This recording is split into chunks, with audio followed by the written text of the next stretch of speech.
ಮಿತ್ರರೇ ನಮಸ್ಕಾರ. ಮಿತ್ರರೇ, ಈ ಹಿಂದಿನ ವಿಡಿಯೋದಲ್ಲಿ ಇರಾನ್ನಲ್ಲಿ ನಡೀತಿರುವಂತಹ ಅಯತುಲ್ಲಾ ಅಲಿ ಖಮೇನಾಯಿನ ಅಂತ್ಯಕ್ರಿಯೆಯ ಬಗ್ಗೆ ಮಾಹಿತಿ ಕೊಟ್ಟಿದ್ದೆ. ಇದೇ ಸಂದರ್ಭದಲ್ಲಿ ಇಸ್ರೇಲ್ ಸೇರಿದಂತೆ ಅಮೆರಿಕ ಹಾಗೂ ವಿಶ್ವದ ಬಹುತೇಕ ಲೀಡಿಂಗ್ ಪತ್ರಿಕೆಗಳು ಒಂದು ಸುದ್ದಿಯನ್ನ ಬಹಳ ದೊಡ್ಡ ಮಟ್ಟದಲ್ಲಿ ಕವರ್ ಮಾಡ್ತಾ ಇದ್ದಾವೆ. ಅದೇನು ಕೇಳಿದ್ರೆ, ಅಮೆರಿಕ ಮತ್ತು ಸೌದಿ ಅರೇಬಿಯಾದ ನಡುವೆ ಒಂದು ಕೋಲ್ಡ್ ವಾರ್ ಶುರುವಾಗಿದೆ. ಇದು ನೆಕ್ಸ್ಟ್ ಲೆವೆಲ್ ಅನ್ನ ರೀಚ್ ಆಗ್ತಾ ಇದೆ.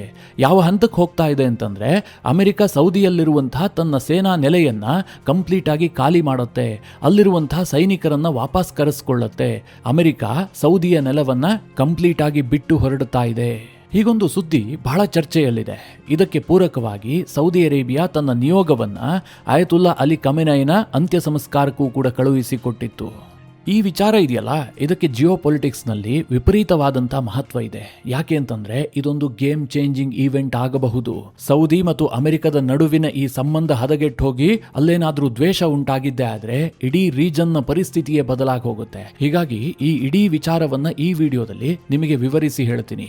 ಯಾಕೋಸ್ಕರವಾಗಿ ಅಮೆರಿಕ ಮತ್ತು ಸೌದಿ ಅರೇಬಿಯಾದ ನಡುವೆ ಈ ತಿಕ್ಕಾಟ ಶುರುವಾಗಿದೆ. ಇದು ಕೇವಲ ಟ್ರಂಪ್ ಕಾರಣದಿಂದ ಆಗ್ತಾ ಇದೆಯಾ, ಅಥವಾ ಅಮೆರಿಕದ ಇಂಟ್ರೆಸ್ಟ್ ಕೂಡ ಸೌದಿ ಅರೇಬಿಯಾದ ವಿರುದ್ಧವಾಗಿದೆಯಾ? ಇದರ ಪರಿಣಾಮ ಭಾರತದ ಮೇಲೆ ಏನಾದರೂ ಆಗುತ್ತಾ? ಜಾಗತಿಕ ಪರಿಣಾಮ ಏನು? ಎಲ್ಲವುದನ್ನ ವಿವರಿಸಿ ಹೇಳ್ತೀನಿ. ನೀವು ಈ ವಿಡಿಯೋನ ಕೊನೆವರೆಗೂ ಮಿಸ್ ಮಾಡದೆ ನೋಡಿ. ಮಿತ್ರರೇ, ಅಮೆರಿಕ ಮತ್ತು ಸೌದಿ ಅರೇಬಿಯಾದ ಸಂಬಂಧದ ಬಗ್ಗೆ ನಾನೇನು ನಿಮಗೆ ವಿವರಿಸಿ ಹೇಳಬೇಕಾಗಿಲ್ಲ. ಅದು ಹಾಲು ಜೇನಿನಂತಿದ್ದಂತಹ ಸಂಬಂಧ. ಸೌದಿ ಅರೇಬಿಯಾ ಏನಾದರೂ ಬೇಡ ಅಂತ ಹೇಳ್ತು ಅಂತಂದರೆ ಆ ವಿಚಾರಕ್ಕೆ ಅಮೆರಿಕ ಕೈ ಇಡ್ತಲೇ ಇರಲಿಲ್ಲ. ಹಿಂದೊಂದು ವಿಡಿಯೋದಲ್ಲಿ ನಿಮಗೆ ತಿಳಿಸ್ಕೊಟ್ಟಿದ್ದೆ. ಪಾಕಿಸ್ತಾನ ನ್ಯೂಕ್ಲಿಯರ್ ವೆಪನ್ ಅನ್ನು ಹೊಂದುತ್ತಾ ಇರುವಂತಹ ವಿಚಾರ ಅಮೆರಿಕಕ್ಕೆ ತುಂಬ ಚೆನ್ನಾಗಿ ಗೊತ್ತಿತ್ತು. ಅಮೆರಿಕ ಅದನ್ನು ತಡೆಯುವಂತಹ ಪ್ರಯತ್ನವನ್ನು ಕೂಡ ಮಾಡೋದಕ್ಕೆ ಹೊರಟಿತ್ತು. ಆದರೆ ಸೌದಿ ಅರೇಬಿಯಾ ಹೇಳ್ತು, ಪಾಕಿಸ್ತಾನವನ್ನು ತಡಿಬೇಡಿ, ಪಾಕಿಸ್ತಾನದ ಅಣು ವಿಜ್ಞಾನಿಯನ್ನು ಕೊಲ್ಲಬೇಡಿ ಅಂತ. ಅದಕ್ಕೆ ಅಮೆರಿಕ ಕಂಪ್ಲೀಟ್ ಆಗಿ ಬ್ಯಾಕ್ ಫುಟ್ಗೆ ಹೋಯಿತು. ಪಾಕಿಸ್ತಾನ ನ್ಯೂಕ್ಲಿಯರ್ ವೆಪನ್ ಅನ್ನು ಸಿದ್ಧಪಡಿಸಿ ಅದನ್ನು ಪ್ರಯೋಗ ಮಾಡಿದ್ರೂ ಕೂಡ ಅಮೆರಿಕ ಏನು ದೊಡ್ಡ ಮಟ್ಟದಲ್ಲಿ ರಿಯಾಕ್ಟ್ ಮಾಡಿಲ್ಲ. ಅಂದ್ರೆ ಆ ಮಟ್ಟಿಗೆ ಸೌದಿ ಮಾತಿಗೆ ಬೆಲೆ ಕೊಡ್ತಾ ಇದ್ದಂತಹ ದೇಶ ಅಮೆರಿಕ. ಅಷ್ಟೇ ಏಕೆ, ತೀರಾ ಇತ್ತೀಚಿನ ಉದಾಹರಣೆಯನ್ನು ಕೊಡೋದಾದ್ರೆ, ಫೆಬ್ರವರಿ 28ನೇ ತಾರೀಕು ಇರಾನ್ ವಿರುದ್ಧವಾಗಿ ಅಮೆರಿಕ ಮತ್ತು ಇಸ್ರೇಲ್ ಜಂಟಿ ಕಾರ್ಯಾಚರಣೆ ಆರಂಭಿಸ್ತವಲ್ಲ, ಆ ಸಂದರ್ಭದಲ್ಲಿ ಇದೇ ಅಮೆರಿಕ ಮತ್ತು ಯುರೋಪ್ನ ಮಾಧ್ಯಮಗಳು ಯಾವ ರೀತಿಯಾದಂತಹ ವರದಿಗಳನ್ನು ಪ್ರಕಟಿಸಿದ್ವು. ಈ ದಾಳಿಯನ್ನ ಮಾಡೋದಕ್ಕೆ MBS ಅಂದ್ರೆ ಸೌದಿಯ ಕ್ರೌನ್ ಪ್ರಿನ್ಸ್ ಆಗಿರುವಂತಹ ಮೊಹಮ್ಮದ್ ಬಿನ್ ಸಲ್ಮಾನ್ ಅನುಮತಿಯನ್ನ ಕೊಟ್ಟಿದ್ದಾರೆ. ಯಾವಾಗ ಮೊಹಮ್ಮದ್ ಬಿನ್ ಸಲ್ಮಾನ್ ಒಪ್ಪಿಗೆಯನ್ನ ಸೂಚಿಸಿದ್ರೋ ಅದಾದ ಬಳಿಕವೇ ಅಮೆರಿಕ ದಾಳಿಗೆ ಮುಂದಾಗಿದೆ. ಹೀಗಂತ ಪತ್ರಿಕೆಗಳು ವರದಿ ಮಾಡಿದ್ವು. ಜಾಗತಿಕ ಮಟ್ಟದಲ್ಲಿ ಸದ್ದಾಗಿತ್ತು.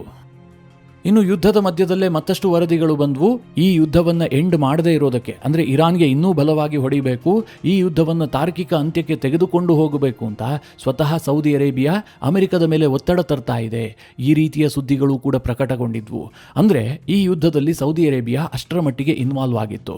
ಅದಕ್ಕೆ ಸೌದಿ ಅರೇಬಿಯಾ ಈಗಾಗಲೇ ಬೆಲೆ ತೆತ್ತಿದೆ. ಈ ಯುದ್ಧದಲ್ಲಿ ಅವರ ಆಯಿಲ್ ಎಕ್ಸ್ಪೋರ್ಟ್ಗೆ ಹೊಡೆತ ಬಿತ್ತು, ಆಯಿಲ್ ಫೆಸಿಲಿಟೀಸ್ಗಳಿಗೆ ಹಾನಿ ಆಯಿತು. ಅಷ್ಟೇ ಯಾಕೆ, ಸೌದಿಯ ನಗರಗಳು ಸೇಫ್ ಹೆವೆನ್ ಅಂತ ಕರೆಸ್ಕೊಳ್ತಾ ಇದ್ವಲ್ಲ, ಅದರ ರೆಪ್ಯುಟೇಷನ್ಗೆ ಕೂಡ ಧಕ್ಕೆ ಬಂತು. ಇದರ ಜೊತೆಗೆ ಈ ಯುದ್ಧದ ಕಾರಣದಿಂದಾಗಿ ಸೌದಿ ಅರೇಬಿಯಾಗೆ ಹತ್ತತ್ರ $120 ಬಿಲಿಯನ್ ನಿಂದ $130 ಬಿಲಿಯನ್ ನಷ್ಟು ನಷ್ಟ ಆಗಿದೆ ಅಂತ ಅಂದಾಜು ಮಾಡಲಾಗಿದೆ. ಈ ನಷ್ಟದ ಕಾರಣವೋ ಅಥವಾ ಯುದ್ಧದಿಂದ ನಮಗೆ ಪರಿಹಾರ ಸಿಗೋದಿಲ್ಲ, ಇರಾನ್ ಅನ್ನು ಕಂಪ್ಲೀಟ್ ಆಗಿ ನಾಶ ಮಾಡೋದಕ್ಕೆ ಸಾಧ್ಯ ಇಲ್ಲ ಅಂತ ಸೌದಿ ಅರೇಬಿಯಾಗೆ ಅರ್ಥ ಆಯಿತೋ ನನಗಂತೂ ಗೊತ್ತಿಲ್ಲ. ಈಗ ಅಮೆರಿಕ ಮತ್ತು ಸೌದಿ ಅರೇಬಿಯಾದ ನಡುವೆ ಮೊದಲಿದ್ದಂತಹ ಬಾಂಧವ್ಯ ಇಲ್ಲ. ಯುದ್ಧದ ವಿರುದ್ಧವಾಗಿ ಸೌದಿ ಮಾತನಾಡೋದಕ್ಕೆ ನಿಂತಿದೆ. ಅಮೆರಿಕವನ್ನ ಪ್ರತಿ ಹಂತದಲ್ಲೂ ಕೂಡ ತಡೆಯೋದಕ್ಕೆ ಹೊರಡ್ತಾ ಇದೆ. ಅದೇ ಈಗ ಅಮೆರಿಕ ಮತ್ತು ಸೌದಿ ಅರೇಬಿಯಾದ ನಡುವಿನ ಮುಸುಕಿನ ಗುದ್ದಾಟಕ್ಕೆ ಕಾರಣ ಆಗಿದೆ. ಹೀಗಂತ ಇಸ್ರೇಲ್ನ ಪತ್ರಿಕೆಗಳು ಕೂಡ ವರದಿ ಮಾಡ್ತಾ ಇದ್ದಾವೆ. ಈ ಮುಸುಕಿನ ಗುದ್ದಾಟ ಈಗ ಯಾವ ಹಂತ ಹೋಗಿದೆ ಅಂತಂದ್ರೆ, ಸೌದಿ ಅರೇಬಿಯಾದಲ್ಲಿ ಬಹಳ ದಶಕಗಳ ಕಾಲದಿಂದಲೂ ಕೂಡ ಅಮೆರಿಕ ತನ್ನ ಸೇನೆಯನ್ನ ಇಟ್ಟಿತ್ತಲ್ಲ, ಅಮೆರಿಕದ ಸೈನಿಕರು ಸೌದಿಯ ಸೇನಾ ನೆಲೆಯಲ್ಲಿದ್ದಾರೆ. ಅಮೆರಿಕದ ಫೈಟರ್ ಜೆಟ್ಗಳಿದ್ದಾವೆ, ಏರ್ ಡಿಫೆನ್ಸ್ ಸಿಸ್ಟಮ್ಗಳಿದ್ದಾವೆ. ಅದೆಲ್ಲವುದನ್ನು ಕೂಡ ಈಗ ಅಮೆರಿಕ ಖಾಲಿ ಮಾಡೋದಕ್ಕೆ ಯೋಚನೆ ಮಾಡ್ತಾ ಇದೆ. ಕಂಪ್ಲೀಟ್ ಆಗಿ ಸೌದಿ ನೆಲವನ್ನ ಬಿಟ್ಟು ಅಮೆರಿಕದ ಸೇನೆ ಹೊರಟು ಹೋಗಬಹುದು. ಈ ರೀತಿಯಾಗಿ ವರದಿಗಳಾಗ್ತಾ ಇದ್ದಾವೆ. ಹಾಗಾದ್ರೆ ಈ ಸಡನ್ ಚೇಂಜಸ್ಗೆ ಕಾರಣ ಏನು? ಮೊದಲು ಯುದ್ಧ ಬಯಸಿದ್ದಂತಹ ಒಂದು ದೇಶ ಇವತ್ತು ದಿಢೀರಂತ ಯುದ್ಧದ ವಿರುದ್ಧ ನಿಲ್ಲೋದು. ಅಮೆರಿಕವೂ ಸಹ ಈ ಹಿಂದಿನಿಂದಲೂ ಕೂಡ ಸೌದಿ ಅರೇಬಿಯಾದ ಸ್ನೇಹವನ್ನ ಎಂಜಾಯ್ ಮಾಡ್ತಾ ಇತ್ತು, ಸೌದಿಗೆ ವಿರುದ್ಧವಾಗಿ ನಡೆದುಕೊಳ್ತಾ ಇರಲಿಲ್ಲ. ಈಗ ದಿಢೀರಂತ ಈ ತೀರ್ಮಾನಕ್ಕೆ ಯಾಕೆ ಬರ್ತಾ ಇದೆ? ಅದಕ್ಕೇನು ಕಾರಣ ಆಯಿತು ಕೇಳಿದ್ರೆ, ಕೆಲ ಪತ್ರಿಕೆಗಳ ವರದಿಯನ್ನೇ ಆಧರಿಸಿ ಹೇಳೋದಾದ್ರೆ, ಅಮೆರಿಕ ಈ ಸ್ಟ್ರೀಟ್ ಆಫ್ ಹರ್ಮೋಸ್ ಅನ್ನ ಓಪನ್ ಮಾಡೋದಕ್ಕೆ ಪ್ರಾಜೆಕ್ಟ್ ಫ್ರೀಡಮ್ ಕಾರ್ಯಾಚರಣೆಯನ್ನ ಕೈಗೆತ್ಕೊಳ್ತು. ಅಂದ್ರೆ ಇಡೀ ಹರ್ಮೋಸ್ನಲ್ಲಿ ಇರಾನ್ನ ನಿಯಂತ್ರಣ ಇರಬಾರದಪ್ಪ, ಹರ್ಮೋಸನ್ನು ಅಮೆರಿಕ ತನ್ನ ವಶಕ್ಕೆ ತೆಗೆದುಕೊಳ್ಳಬೇಕು, ಅಂತಹ ಒಂದು ದೊಡ್ಡ ಕಾರ್ಯಾಚರಣೆ ಅದಾಗಿತ್ತು. ಅದಕ್ಕೆ ಸೌದಿ ಅರೇಬಿಯಾದ ಸಹಕಾರ ಅತ್ಯಂತ ಮುಖ್ಯವಾಗಿತ್ತು. ಯಾಕೆಂತಂದ್ರೆ ಇವತ್ತು ಮಿಡಲ್ ಈಸ್ಟ್ನಲ್ಲಿ ಅಮೆರಿಕ ಏನೇ ಸೈನಿಕ ಕಾರ್ಯಾಚರಣೆ ಮಾಡಬೇಕಾದ್ರೂ ಕೂಡ ಅದಕ್ಕೆ ಲಾಜಿಸ್ಟಿಕಲ್ ಸಪೋರ್ಟ್ ಬೇಕಾಗತ್ತೆ. ಸೌದಿಯ ಏರ್ಬೇಸ್ ಬೇಕು, ಸೌದಿಯ ನೆಲವನ್ನು ಅಮೆರಿಕ ಬಳಸ್ಕೊಳ್ಬೇಕು, ಅಮೆರಿಕದ ಶಸ್ತ್ರಾಸ್ತ್ರಗಳನ್ನು ಇಡೋದಕ್ಕೆ ಒಂದು ಸುರಕ್ಷಿತವಾದಂತಹ ಜಾಗ ಬೇಕು. ಅದೆಲ್ಲದನ್ನು ಒದಗಿಸ್ತಾ ಇದ್ದಿದ್ದು ಸೌದಿ ಅರೇಬಿಯಾ. ಈಗ ಬಹ್ರೈನ್, ಕತಾರ್, ಕುವೈತ್ ಈ ಎಲ್ಲ ದೇಶಗಳಿದ್ರೂ ಕೂಡ ಅವು ಬಹಳ ಪುಟ್ಟ ದೇಶಗಳು. ಹೀಗಾಗಿ ಆ ಎಲ್ಲ ದೇಶಗಳಿಗಿಂತಲೂ ಸೇಫ್ ಆದಂತಹ ದೇಶ ಸೌದಿ ಅರೇಬಿಯಾ.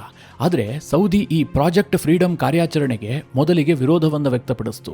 ಅದೆಲ್ಲ ಬೇಕಾಗಿಲ್ಲ, ನಾವು ಅದಕ್ಕೆ ಸಹಕಾರ ಕೊಡೋದಿಲ್ಲ, ನೀವು ನಮ್ಮ ನೆಲದಿಂದ ಕಾರ್ಯಾಚರಣೆ ಮಾಡೋದು ಬೇಡ, ಈ ರೀತಿಯಾಗಿ ಸೌದಿಯ MBS ಸರ್ಕಾರ ತೀವ್ರ ವಿರೋಧವನ್ನು ವ್ಯಕ್ತಪಡಿಸ್ತು.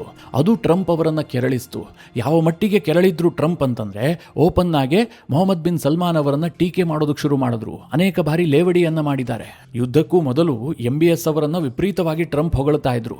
MBS ಮತ್ತು ಟ್ರಂಪ್ ನಡುವೆ ಬಹಳ ಉತ್ತಮವಾದಂತಹ ಸ್ನೇಹ ಇದೆ ಎನ್ನುವ ರೀತಿಯಲ್ಲಿ ತೋರಿಸ್ಕೊಳ್ತಾ ಇದ್ರು. ಆದರೆ ಯುದ್ಧ ಆರಂಭವಾದ ಬಳಿಕ ಈ ಫ್ರಾನ್ಸ್ ಅಧ್ಯಕ್ಷರನ್ನೆಲ್ಲ ಟೀಕೆ ಮಾಡಿದ್ರಲ್ಲ, ಆ ರೀತಿಯಾಗಿ MBS ಅನ್ನ ಟೀಕೆ ಮಾಡಿದ್ರು. ಬಹಳ ಕೀಳು ಮಟ್ಟದ ಟೀಕೆಯನ್ನು ಕೂಡ ಮಾಡಿಬಿಟ್ರು. ಇದರಿಂದಾಗಿ ಏನಾಯ್ತು ಕೇಳಿದ್ರೆ, ಈ ಪ್ರಾಜೆಕ್ಟ್ ಫ್ರೀಡಮ್ ಇದೆಯಲ್ಲ, ಇದು ಟೋಟಲಿ ಫೇಲ್ಯೂರ್ ಆಗುವ ಹಂತಕ್ಕೆ ಬಂದ್ಬಿಡ್ತು.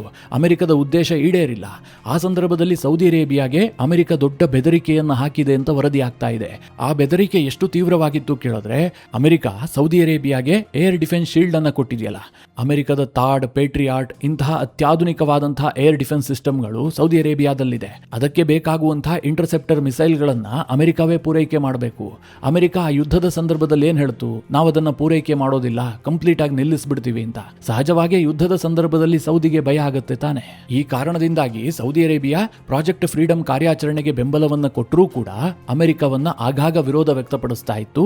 ಜೊತೆಗೆ ಇರಾನ್ ವಿರುದ್ಧವಾಗಿ ಅಮೆರಿಕ ಮಾಡಿದಂತಹ ನೇವಲ್ ಬ್ಲಾಕೇಡ್ ಇತ್ತಲ್ಲ, ಇದನ್ನು ಕೂಡ ಸೌದಿ ಅರೇಬಿಯಾ ವಿರೋಧಿಸಿತ್ತು. ಈ ಎಲ್ಲ ಕಾರಣದಿಂದಾಗಿ ಅಮೆರಿಕ ಮತ್ತು ಸೌದಿ ಅರೇಬಿಯಾದ ನಡುವೆ ಇದ್ದಂತಹ ಒಂದು ಟ್ರಸ್ಟ್ ಏನಿತ್ತು, ಟೋಟಲಿ ಕೊಲ್ಯಾಪ್ಸ್ ಆಗ್ಬಿಟ್ಟಿದೆ. ಇದೇ ಕಾರಣದಿಂದಾಗಿ ಒಂದು ಶೀತಲ ಸಮರ ನಡೀತಾ ಇದೆ. ಇದು ಯಾವ ಹಂತಕ್ಕೆ ಹೋಗುತ್ತೆ ಅಂತಂದ್ರೆ, ಸೌದಿ ಅರೇಬಿಯಾದಲ್ಲಿರುವಂತಹ ಅಮೆರಿಕದ ಸೇನಾ ನೆಲೆಗಳು ಖಾಲಿ ಆಗ್ತವೆ. ಅಮೆರಿಕ ಸೌದಿ ಅರೇಬಿಯಾದಿಂದ ತನ್ನ ಸೈನಿಕರನ್ನ ವಾಪಸ್ ಕರೆಸಿಕೊಳ್ಳುವತ್ತ ಯೋಚನೆ ಮಾಡ್ತಾ ಇದೆ ಎನ್ನುವಂತಹ ಸುದ್ದಿಗಳಿದ್ದಾವೆ. ಮಿತ್ರರೇ, ಇದನ್ನ ಸಾರಾಸಗಟಾಗಿ ತಳ್ಳಿ ಹಾಕೋದಕ್ಕೆ ಸಾಧ್ಯ ಇಲ್ಲ. ಇದಕ್ಕೆ ಪೂರಕವಾದಂತಹ ಕೆಲವೊಂದಷ್ಟು ಬೆಳವಣಿಗೆಗಳು ಕೂಡ ನಡೆದಿದ್ದಾವೆ. ಅದೇನು ಕೇಳಿದ್ರೆ, ಮಾರ್ಕೋ ರೂಬಿಯೋ ಇತ್ತೀಚೆಗೆ GCC ದೇಶಗಳ ಪ್ರವಾಸವನ್ನ ಕೈಗೊಂಡಿದ್ರು. ನಿಮಗೆಲ್ಲ ಗೊತ್ತೇ ಇದೆ, ಅಮೆರಿಕದ ಸೆಕ್ರೆಟರಿ ಆಫ್ ಸ್ಟೇಟ್ GCC ದೇಶಗಳಿಗೆ ಭೇಟಿ ಕೊಡ್ತಾರೆ ಅಂತಂದ್ರೆ, ಭೇಟಿಯ ಆರಂಭದಲ್ಲಾದ್ರೂ ಸೌದಿ ಅರೇಬಿಯಾಗೆ ಹೋಗ್ತಾರೆ, ಇಲ್ಲ ಎಂಡ್ ಆದ್ರೂ ಕೂಡ ಸೌದಿ ಅರೇಬಿಯಾದಿಂದಲೇ ಆಗತ್ತೆ. ಅಷ್ಟರ ಮಟ್ಟಿಗೆ ಅಮೆರಿಕ ಸೌದಿಗೆ ಮಹತ್ವ ಕೊಡ್ತಾ ಇತ್ತು. ಆದ್ರೆ ಈ ಬಾರಿ ಮಾರ್ಕೋ ರೂಬಿಯೋ ಸೌದಿ ಕಡೆಗೆ ತಲೆನೇ ಹಾಕಿಲ್ಲ. ಬದಲಾಗಿ ಅವರು UAEಗೆ ಹೋದ್ರು, ಕುವೈತ್ಗೆ ಹೋದ್ರು, ಬಹ್ರೈನ್ಗೆ ಹೋದ್ರು, ಸೀದಾ ಅಮೆರಿಕಾಗೆ ವಾಪಸ್ ಬಂದ್ಬಿಟ್ರು. ಇದನ್ನ ಸೌದಿ ಅರೇಬಿಯಾಗೆ ಅಮೆರಿಕದ ಟ್ರಂಪ್ ಸರ್ಕಾರ ಕೊಟ್ಟಂತಹ ಡೈರೆಕ್ಟ್ ಮೆಸೇಜ್ ಅಂತಲೇ ವ್ಯಾಖ್ಯಾನ ಮಾಡಲಾಗ್ತಾ ಇದೆ. ಅಂತಾರಾಷ್ಟ್ರೀಯ ವಿಶ್ಲೇಷಕರು ಕೂಡ ಇದೇ ಅಭಿಪ್ರಾಯ ವ್ಯಕ್ತಪಡಿಸ್ತಾ ಇದ್ದಾರೆ. ಈಗಿರುವಂತಹ ಪ್ರಶ್ನೆ ಏನು ಕೇಳಿದ್ರೆ, ಒಂದು ವೇಳೆ ಅಮೆರಿಕ ಏನಾದರೂ ಸೌದಿಯಿಂದ ತನ್ನ ಸೇನೆಯನ್ನು ವಾಪಸ್ ಕರೆಸ್ಕೊಂಡಿದ್ದೆ ಆದ್ರೆ ಇದರಿಂದ ಯಾರಿಗೆ ನಷ್ಟ ಆಗುತ್ತೆ? ಅಮೆರಿಕಾಗೆ ನಷ್ಟ ಆಗುತ್ತಾ, ಸೌದಿ ಅರೇಬಿಯಾಗೆ ನಷ್ಟ ಆಗುತ್ತಾ? ಈ ಪ್ರಶ್ನೆಗೆ ಉತ್ತರ ಹೇಳುವಂತದ್ದು ಸ್ವಲ್ಪ ಕಷ್ಟನೇ. ಯಾಕೆಂತಂದ್ರೆ ಇದರಿಂದ ಅಮೆರಿಕಾಗೂ ಕೂಡ ನಷ್ಟ ಆಗುತ್ತೆ, ಸೌದಿ ಅರೇಬಿಯಾಗೂ ಕೂಡ ನಷ್ಟ ಆಗುತ್ತೆ.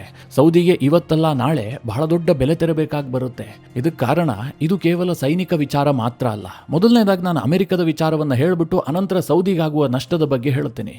ಅಮೆರಿಕ ಈ ಇಡೀ ರೀಜನ್ ನಲ್ಲಿ ಅಂದ್ರೆ ಮಿಡಲ್ ಈಸ್ಟ್ ನಲ್ಲಿ ತನ್ನ ಪ್ರಾಬಲ್ಯವನ್ನು ವೃದ್ಧಿ ಮಾಡಿಕೊಳ್ಳೋದಕ್ಕೆ ದಶಕದ ಪರಿಶ್ರಮ ಪಟ್ಟಿದೆ. ಒಂದೆರಡು ವರ್ಷದಲ್ಲಿ ಆಗಿದ್ದಲ್ಲ. ಇವತ್ತು ಕುವೈತ್ನಲ್ಲಿ ಅಮೆರಿಕದ 13,500 ಸೈನಿಕರಿದ್ದಾರೆ, ಬಹ್ರೈನ್ನಲ್ಲಿ 9,000 ಸೈನಿಕರಿದ್ದಾರೆ. ಅಮೆರಿಕದ ಮಿಡಲ್ ಈಸ್ಟ್ನ ದೊಡ್ಡ ನೇವಲ್ ಬೇಸ್ ಇರುವಂತಹದ್ದು ಬಹ್ರೈನ್ ದೇಶದಲ್ಲಿ. ಕತಾರ್ನಲ್ಲಿ 10,000ಕ್ಕೂ ಹೆಚ್ಚು ಸೈನಿಕರಿದ್ದಾರೆ. UAEಯಲ್ಲಿ 3,500 ಸೈನಿಕರಿದ್ದಾರೆ. ಅದೇ ರೀತಿಯಾಗಿ ಸೌದಿ ಅರೇಬಿಯಾದಲ್ಲಿ 2,300ರಿಂದ 2,500 ಅಮೆರಿಕದ ಸೈನಿಕರಿದ್ದಾರೆ. ಇಲ್ಲಿ ಸೌದಿ ಅರೇಬಿಯಾದಲ್ಲಿ ಅಮೆರಿಕದ ಸೈನಿಕರ ಸಂಖ್ಯೆ ಕಡಿಮೆ ಇರಬಹುದು, ಆದರೆ ಸೌದಿ ಅರೇಬಿಯಾದ ರೋಲ್ ಇದೆಯಲ್ಲ ಇಡೀ ಪ್ರದೇಶದಲ್ಲಿ, ಅದು ಅಮೆರಿಕಾಗೆ ಬಹಳ ಇಂಪಾರ್ಟೆಂಟ್ ಆಗುತ್ತೆ. ಸೌದಿ ಒಂದು ಬೃಹತ್ತಾದಂತಹ ದೇಶ. ಜೊತೆಗೆ ಈ GCC ದೇಶಗಳ ಪೈಕಿ ಆರ್ಥಿಕವಾಗಿಯೂ ಕೂಡ ತೀರಾ ಪ್ರಬಲವಾದಂತಹ ದೇಶವೂ ಕೂಡ ಹೌದು. ಇಂತಹ ದೇಶದಲ್ಲಿ ಅಮೆರಿಕಾಗೆ ನೆಲೆ ಇಲ್ಲ ಅಂತಂದ್ರೆ ಸಹಜವಾಗಿ ಅಮೆರಿಕ ಇಡೀ ರೀಜನ್ ನಲ್ಲಿ ತನ್ನ ಪ್ರಾಬಲ್ಯವನ್ನು ಕಳೆದುಕೊಂಡಂತಾಗತ್ತೆ.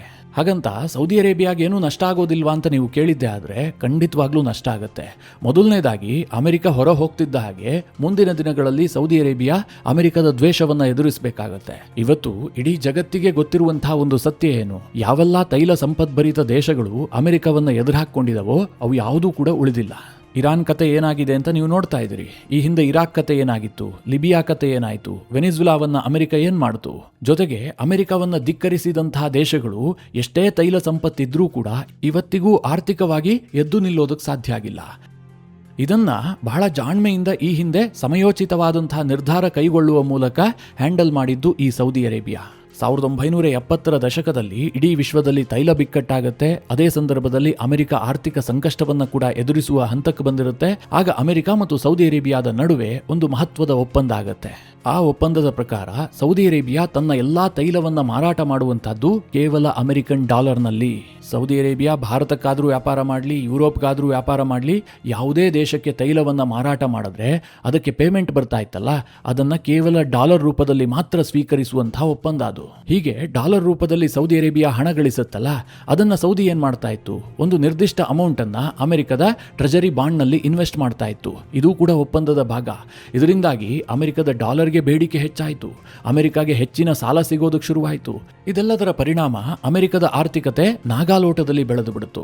ಇದರಿಂದ ಸೌದಿ ಅರೇಬಿಯಾಗೆ ಏನ್ ಲಾಭ ಆಯಿತು ಕೇಳಿದ್ರೆ, ಮೊದಲನೇದಾಗಿ ಅಮೆರಿಕದ ಸ್ನೇಹ ಸಿಕ್ತು. ಯಾವತ್ತೂ ಕೂಡ ನಮ್ಮದು ತೈಲ ಸಂಪದ್ಭರಿತ ರಾಷ್ಟ್ರ ಅಂತ ಅಮೆರಿಕ ದಾಳಿಗೆ ಬರೋದಿಲ್ಲ, ಅಮೆರಿಕ ಇದನ್ನ ಕಬ್ಜಾ ಮಾಡೋದಕ್ಕೂ ಕೂಡ ಮುಂದಾಗೋದಿಲ್ಲ. ಬದಲಾಗಿ ಸೌದಿ ಅರೇಬಿಯಾಗೆ ಅಮೆರಿಕ ಸೆಕ್ಯೂರಿಟಿ ಗ್ಯಾರಂಟರ್ ಆಯಿತು. ಸೌದಿ ಅರೇಬಿಯಾಗೆ ಯಾವುದೇ ಎಕ್ಸ್ಟರ್ನಲ್ ಥ್ರೆಟ್ ಇಲ್ಲದಂತೆ ಅಮೆರಿಕ ರಕ್ಷಣೆ ಕೊಡೋದಕ್ಕೆ ಶುರು ಮಾಡಿತು. ಅಮೆರಿಕನ್ ಟೆಕ್ನಾಲಜಿಯ ಶಸ್ತ್ರಾಸ್ತ್ರಗಳು ಸೌದಿ ಅರೇಬಿಯಾಗೆ ಸಿಕ್ತು. ಅಮೆರಿಕದ ಸೇನೆ ಖುದ್ದು ಸೌದಿ ಅರೇಬಿಯಾಗೆ ಬಂದು ನೆಲೆ ನಿಲ್ತು. ಈ ಕಾರಣದಿಂದಾಗಿ ಸೌದಿ ಅರೇಬಿಯಾ ಇಡೀ ರೀಜನ್ ನಲ್ಲಿ ಮೋಸ್ಟ್ ಪವರ್ಫುಲ್ ಕಂಟ್ರಿ ಅಂತ ಅನಿಸಿಕೊಂಡಿತ್ತು. ಇಂತಹ ಸನ್ನಿವೇಶದಲ್ಲಿ ಅಮೆರಿಕ ತನ್ನ ಸೇನೆಯನ್ನ ಸೌದಿ ಅರೇಬಿಯಾದಿಂದ ವಾಪಸ್ ಕರೆಸ್ಕೊಂಡಿದ್ದೆ ಆದ್ರೆ ಸಹಜವಾಗಿ ಒಂದು ದ್ವೇಷ ಬಿಲ್ಡಪ್ ಆಗುತ್ತೆ. ಈಗಾಗಲೇ ಸೌದಿ ಅರೇಬಿಯಾ ತನ್ನ ತೈಲವನ್ನ ಯುವಾನ್ ನಲ್ಲಿ ವ್ಯಾಪಾರ ಮಾಡೋದಕ್ಕೆ ಯೋಜನೆ ಮಾಡ್ತಾ ಇದೆ. ಬ್ರಿಕ್ಸ್ ದೇಶಗಳು ಬ್ರಿಕ್ಸ್ ಕರೆನ್ಸಿಯ ಬಗ್ಗೆ ಮಾತನಾಡ್ತಾ ಇದ್ದಾವೆ. ಅಮೆರಿಕದ ಟ್ರೆಜರಿ ಬಾಂಡ್ ನಲ್ಲಿರುವಂತಹ ತನ್ನ ಇನ್ವೆಸ್ಟ್ಮೆಂಟ್ ಅನ್ನ ಹಿಂತೆಗೆದುಕೊಳ್ಳೋದಕ್ಕೂ ಕೂಡ ಸೌದಿ ಅರೇಬಿಯಾ ಸೇರಿದಂತೆ ಈ GCC ದೇಶಗಳು ಯೋಚನೆ ಮಾಡ್ತಾ ಇದ್ದಾವೆ. ಇದೆಲ್ಲ ಸಹಜವಾಗಿ ಅಮೆರಿಕವನ್ನ ಒತ್ತಡಕ್ಕೀಡು ಮಾಡುತ್ತೆ. ಆಗ ಅಮೆರಿಕ ಸೌದಿ ಅರೇಬಿಯಾದ ವಿರುದ್ಧವಾಗಿ ನಿರ್ಧಾರ ಕೈಗೊಳ್ಳೋದಕ್ಕೂ ಶುರು ಮಾಡುತ್ತೆ. ಅದು ಯಾವ ಹಂತಕ್ಕೆ ಹೋಗಬಹುದು ಈಗಲೇ ಹೇಳೋದಕ್ಕೆ ಸಾಧ್ಯ ಇಲ್ಲ. ವೆನಿಜುಲಾಗೆ ಏನಾಯ್ತೋ ಅಥವಾ ಲಿಬಿಯಾಗೆ ಏನಾಯ್ತೋ, ಇರಾನ್ಗೆ ಏನಾಗ್ತಾ ಇದೆಯೋ ಅದೇ ಮುಂದಿನ ಕೆಲ ವರ್ಷಗಳಲ್ಲಿ ಸೌದಿ ಅರೇಬಿಯಾಗೆ ಆದ್ರೂ ಕೂಡ ಆಶ್ಚರ್ಯ ಪಡಬೇಡಿ. ಅಮೆರಿಕ ತನ್ನ ಕಿರೀಟವನ್ನು ಉಳಿಸ್ಕೊಳ್ಳೋದಕ್ಕೆ ಯಾರನ್ನ ಬೇಕಾದ್ರೂ ಬಲಿ ಹಾಕತ್ತೆ. ಹೀಗಾಗಿ ಬಹುತೇಕ ಅಂತಾರಾಷ್ಟ್ರೀಯ ವಿಶ್ಲೇಷಕರು ಏನು ಅಭಿಪ್ರಾಯ ಪಡ್ತಾರೆ ಅಂತಂದ್ರೆ, ಅಮೆರಿಕದ ಸ್ನೇಹ ಇದೆಯಲ್ಲ ಅದು ಕೂಡ ದುಬಾರಿ, ಆದರೆ ದ್ವೇಷ ಅದಕ್ಕಿಂತಲೂ ದುಬಾರಿ ಅಂತ. ಹಾಗಾದ್ರೆ ಸೌದಿ ಅರೇಬಿಯಾ ಮತ್ತು ಅಮೆರಿಕದ ನಡುವಿನ ಈ ಶೀತಲ ಸಮರ ಭಾರತದ ಮೇಲೆ ಏನಾದರೂ ಪರಿಣಾಮ ಬೀರುತ್ತಾ ಕೇಳಿದ್ರೆ, ಸಹಜವಾಗಿ ಭಾರತದ ಮೇಲೆ ಪರೋಕ್ಷವಾಗಿ ಪರಿಣಾಮ ಬೀರುತ್ತೆ. ಸೌದಿ ಅರೇಬಿಯಾ ಅಮೆರಿಕದ ಸೆಕ್ಯೂರಿಟಿ ಗ್ಯಾರಂಟಿಯ ಅಂಬ್ರೆಲಾದಿಂದ ಹೊರಬಂತು ಅಂತ ಅಂದುಕೊಳ್ಳಿ. ಆಗ ಸೌದಿಗೆ ಬಹಳ ದೊಡ್ಡ ಥ್ರೆಟ್ ಇರುತ್ತೆ. ಇರಾನ್ನ ಥ್ರೆಟ್ ಕಡಿಮೆ ಆಗಬಹುದು ಅಥವಾ ಹಾಗೆ ಮುಂದುವರಿಬಹುದು. ಆದ್ರೆ ಇಸ್ರೇಲ್ ಇರುತ್ತಲ್ಲ, ಇಷ್ಟು ದಿನ ಎಂತಹದೇ ಸನ್ನಿವೇಶ ಬಂದರೂ ಕೂಡ ಸೌದಿ ಅರೇಬಿಯಾದ ವಿರುದ್ಧ ಇಸ್ರೇಲ್ ಕಮಕ್ ಕಿಮಕ್ ಅಂತಿರಲಿಲ್ಲ. ಯಾಕೆಂತಂದ್ರೆ ಅಮೆರಿಕದ ಸ್ನೇಹಿತ ದೇಶ ಅಂತ. ನಾಳೆ ಇಸ್ರೇಲ್ಗೆ ಅಂತಹ ಯಾವುದೇ ಬ್ಯಾರಿಕೇಡ್ ಇಲ್ಲದೆ ಇದ್ರೆ ಅವ್ರೇನ್ ಮಾಡಬಹುದು? ಈ ಭಯ ಸೌದಿಗೆ ಹೆಚ್ಚಾಗತ್ತೆ. ಆ ಭಯದಲ್ಲೇ ಸೌದಿ ಇಸ್ಲಾಮಿಕ್ ನ್ಯಾಟೋದ ಕಡೆಗೆ ಯೋಚನೆ ಮಾಡುತ್ತೆ. ಅಂದ್ರೆ ಈಗಾಗಲೇ ಪಾಕಿಸ್ತಾನ ಮತ್ತು ಸೌದಿ ಅರೇಬಿಯಾದ ನಡುವೆ ಒಂದು ಡಿಫೆನ್ಸ್ ಪ್ಯಾಕ್ಟ್ ಆಗಿದೆ. ಇದರ ಮುಂದುವರೆದ ಭಾಗವಾಗಿ ತುರ್ಕಿಯನ್ನ ಕೂಡ ಸೇರಿಸಿಕೊಳ್ಳಬೇಕು ಅಂತ ಯೋಜನೆ ನಡೀತಾ ಇದೆ. ಈ ಪ್ರಾಜೆಕ್ಟ್ ಇದೆಯಲ್ಲ, ಇದು ಇನ್ನಷ್ಟು ಬಲವರ್ಧನೆ ಆಗಬಹುದು. ಇದಕ್ಕೆ ಈಜಿಪ್ಟ್ ಸೇರಿದಂತೆ ಬೇರೆ ಬೇರೆ ದೇಶಗಳನ್ನ ಸೇರಿಸಿಕೊಳ್ಳೋದಕ್ಕೆ ಸೌದಿ ಅರೇಬಿಯಾ ಹೆಚ್ಚು ಪ್ರಯತ್ನ ಪಡಬಹುದು. ಇಸ್ಲಾಮಿಕ್ ನ್ಯಾಟೋ ಕೂಡ ರೂಪ ತಾಳಬಹುದು. ಇದರಿಂದ ಭಾರತಕ್ಕೆ ಏನಪ್ಪಾ ತೊಂದರೆ ಅಂತಂದ್ರೆ, ಯಾವಾಗ ಸೌದಿ ಅರೇಬಿಯಾ ಪಾಕಿಸ್ತಾನದ ಮೇಲೆ ಹೆಚ್ಚು ಇಂಟ್ರೆಸ್ಟ್ ಅನ್ನು ಹೊಂದುತ್ತೋ ಸಹಜವಾಗಿ ಅದು ಪಾಕಿಸ್ತಾನಕ್ಕೆ ಆರ್ಥಿಕವಾಗಿ ಸಹಾಯ ಆಗುತ್ತೆ. ಪಾಕಿಸ್ತಾನದ ಸೈನಿಕರು ಸೌದಿ ಅರೇಬಿಯಾಗೆ ಬೇಕು.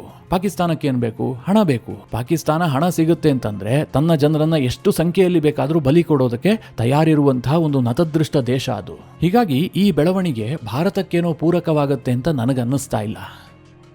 ನೋಡೋಣ ಮುಂದೇನಾಗುತ್ತೆ ಅಂತ. ಸದ್ಯ ಕೋಲ್ಡ್ ವಾರ್ ಅಂತೂ ತೀವ್ರಗತಿಯಲ್ಲಿ ನಡೀತಾ ಇದೆ. ಸೌದಿ ಅರೇಬಿಯಾದ ಕ್ರೌನ್ ಪ್ರಿನ್ಸ್ಗೆ ಇತ್ತೀಚೆಗೆ G7 ಶೃಂಗಸಭೆಗೆ ಬರೋದಕ್ಕೆ ಟ್ರಂಪ್ ಆಹ್ವಾನ ಕೊಟ್ಟಿದ್ರಂತೆ. ಆದ್ರೆ crown prince Mohammed bin Salman ಅದನ್ನ ಸ್ಕಿಪ್ ಮಾಡಿದ್ದಾರೆ. ಟ್ರಂಪ್ ಅವರ ಭೇಟಿಯಿಂದ ಅಂತರ ಕಾಯ್ದುಕೊಂಡಿದ್ದಾರೆ. ಸದ್ಯ ಇರಾನ್ ಮತ್ತು ಅಮೆರಿಕದ ನಡುವೆ ಒಂದು ತಾತ್ಕಾಲಿಕವಾದಂತಹ ಯುದ್ಧ ವಿರಾಮ ಇದೆ. ಇದು ಅಂತಿಮವಾಗಿ ಒಪ್ಪಂದದ ಮೂಲಕವೇ ಬಗೆಹರಿಯುತ್ತೆ ಅಂತ ಜಗತ್ತಿನ ಯಾರೊಬ್ಬರಿಗೂ ಕೂಡ ನಂಬಿಕೆ ಇಲ್ಲ. ಆಯತುಲ್ಲಾ ಅಲಿ ಖಮೇನಿನ ಅಂತ್ಯಕ್ರಿಯೆ ಮುಗಿಯುತ್ತಿದ್ದ ಹಾಗೆ ಅಮೆರಿಕ ದಾಳಿ ಮಾಡಿದ್ರೂ ಕೂಡ ಆಶ್ಚರ್ಯ ಇಲ್ಲ. ಅಂತಹ ಸನ್ನಿವೇಶದಲ್ಲಿ ಸೌದಿ ಯಾವ ನಿರ್ಧಾರವನ್ನ ಕೈಗೊಳ್ಳುತ್ತೆ? ಮುಂದೆ ಅಮೆರಿಕ ವಿರುದ್ಧವೇ ಸೌದಿ ನಿಂತ್ಕೊಳ್ಳೋದಕ್ಕೆ ಶುರು ಮಾಡಿದ್ದೆ ಆದ್ರೆ ಈ ಕಿತ್ತಾಟ ಯಾವ ಹಂತಕ್ಕೆ ಹೋಗುತ್ತೆ? ಇದೆಲ್ಲದಕ್ಕೂ ಕೂಡ ಕಾಲವೇ ಉತ್ತರ ಕೊಡಬೇಕೇ ಹೊರತು ಈಗಲೇ ಪ್ರೆಡಿಕ್ಟ್ ಮಾಡುವಂತಹದ್ದು ಸ್ವಲ್ಪ ಕಷ್ಟ ಇದೆ. ಮಿತ್ರರೇ, ಈ ಇಡೀ ವಿಚಾರದ ಕುರಿತಾಗಿ ನಿಮ್ಮ ಅನಿಸಿಕೆ ಅಭಿಪ್ರಾಯಗಳೇನು? ಕಮೆಂಟ್ ಮಾಡುವ ಮೂಲಕ ನಮಗೆ ತಿಳಿಸಿ. ಹಾಗೆ ನಿಮಗೆ ಈ ವಿಡಿಯೋ ಇಷ್ಟವಾದರೆ ಲೈಕ್ ಮಾಡಿ. ಜೊತೆಗೆ ನೀವಿನ್ನೂ ನಿಮ್ಮ ನೆಚ್ಚಿನ ಸಂಸ್ಕಾರ ಸೌರಭ ಯೂಟ್ಯೂಬ್ ಚಾನಲ್ನ ಸಬ್ಸ್ಕ್ರೈಬ್ ಮಾಡಿಲ್ಲ ಅಂತಾದರೆ ಈ ಕೂಡಲೇ ಸಬ್ಸ್ಕ್ರೈಬ್ ಮಾಡಿ. ಮುಂದಿನ ಎಲ್ಲ ಅಪ್ಡೇಟ್ಗಳ ನೋಟಿಫಿಕೇಷನ್ಗಾಗಿ ಬೆಲ್ ಐಕಾನ್ ಒತ್ತಿ.